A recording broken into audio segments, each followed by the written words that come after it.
Right, so Labour MP Dawn Butler, she who got thrown out of Parliament, you might remember, for calling Boris Johnson a liar and calling him blatantly to his face a liar, said the words "a liar" in the mother of all parliaments, because that's not allowed, because how dare people speak truth to power, it seems, has written a book coming out later this month called A Purposeful Life, and it's an autobiography about her being the daughter of a baker and how she moved on to becoming a trade unionist, being elected to Parliament, just the third black woman to ever do so, following on from Diane Abbott and Oona. But it is Butler's experience of racism that features in her book that has already made it and her a talking point. A blatant example of white feminism, as it happens. And given who it's coming from, it's all a bit rich.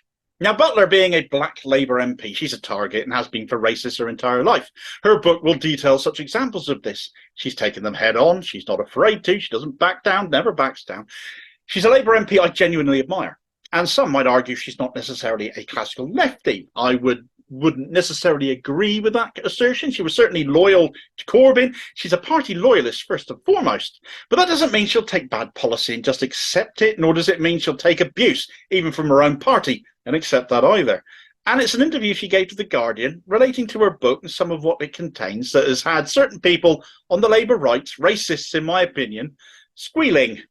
The excerpt that is most pertinent to this reads, in 2016, at the height of the factional fight to remove Jeremy Corbyn as leader of the Labour Party, Butler, who was a close ally of Corbyn, received a request to produce a report collating everything she had done to date as chair of the Women's Parliamentary Labour Party.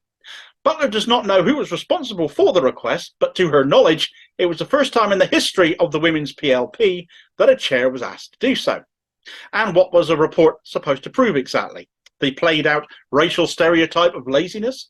As a black woman, I am no stranger to hurdles appearing out of nowhere and having to go the extra mile to prove myself. But this assignment felt like a slap in the face, Butler writes. Still, she asked a staff member to produce an 11-page double-sided document. Later, Butler writes, she found out that a coup to remove her as chair was being orchestrated by Harriet, Harman and Jess, Phillips, both of whom were critical of Corbyn's leadership. According to Butler, the chair usually steps down after a conversation to agree a change and a civil handover after about 2 years. Butler had been doing the role for a year and believed she was doing the job well.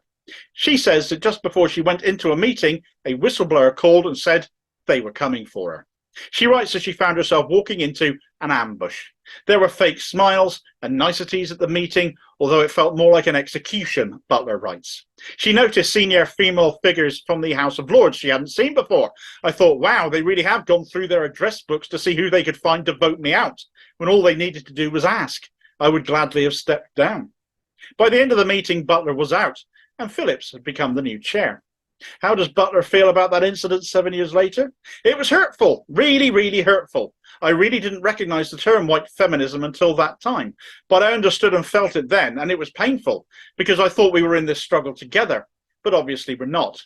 I am very much alone in this struggle as a black woman. It was definitely an attack, Butler says.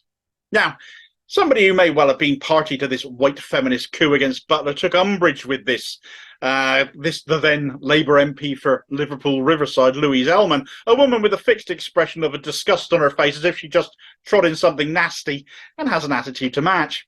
A Corbyn basher and an anti-Semitism weaponiser as part of the Labour right donor Trevor Chinn's vehicle, the Jewish Leadership Council. She can count white feminism amongst her issues, it seems, as she, in response to the aforementioned passage I just read from The Guardian hitting social media, tweeted a reply saying, when Jess Phillips became chair of the Women's PLP, group action was finally taken on Labour's anti-Jewish racism. Thank you, Jess.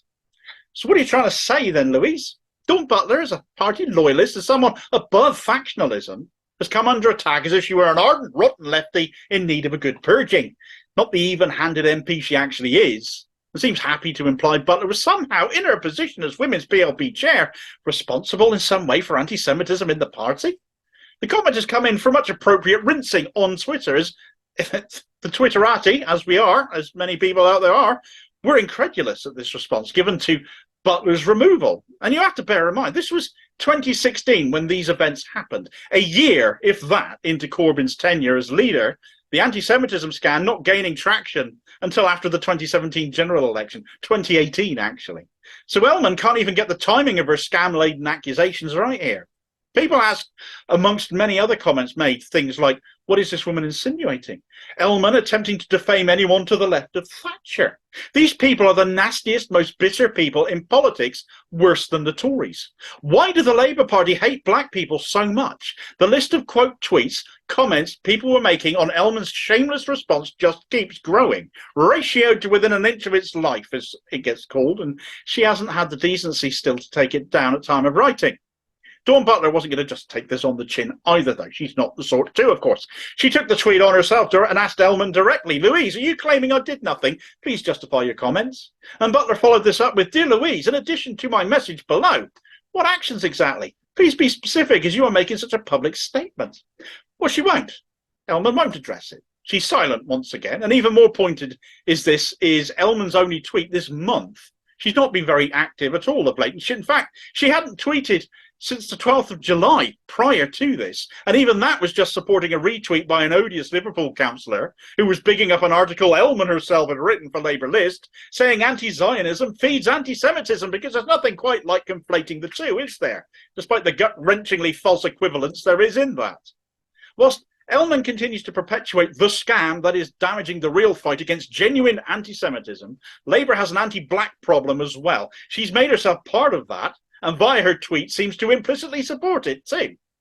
Butler saw it as an attack, and 7 years on, it still hurts after the original attack, after the events originally happened within the Women's PLP. But still, the white feminism within Labour's ranks that target Butler, and you can look at other black MPs, notably female ones besides that this is being aimed at too. Diane Abbott, for instance, gets more abuse than anyone. And as the Labour Leaks report and the Labour Files documentaries by Al Jazeera have shown, it is vicious. On top of that is the still ignored Forde Report, which Starmer is trying to bury and forget about, shows the extent of the problems Labour has here. To the point an extra Labour Files documentary episode was made interviewing Forde himself, black man, on Labour's failings to not only address the findings of his report, but have anything to do with him either. In fact, Labour's MPs have been barred from meeting him full stop. Full solidarity to Dawn Butler. I'm looking forward to her book coming out later this month. I'll definitely be picking up a copy of that. But hers is a party I can't see ever getting a handle on its genuine racial issues, because they're a club to beat the left with, it seems to me. The media ably aid and abet that. The Guardian have been key amongst that, it must be said, despite Dawn Butler going to them and having this article written about her in her book, but not to actually deal with it meaningfully, the Labour Party. And that won't change whilst right-wing factionalism dominates it, something I can't see ever being allowed to change again going forward. They'd all do well to read Dawn's article and reflect on it. Thanks for watching. I hope you found the video useful. Please like, share and subscribe if you did. More content out daily. Do leave a comment and join in the conversation on this topic if you've something you'd like to add. I hope you do. Meanwhile, here's a bid recommendation to keep you with me, where a right-wing diktat imposition has seen Starmer and co. embroiled not only in anti-black racism, but an anti-Islamic and an Islamophobic row even at the same time. I'll hopefully catch you on the next vid. Cheers, folks.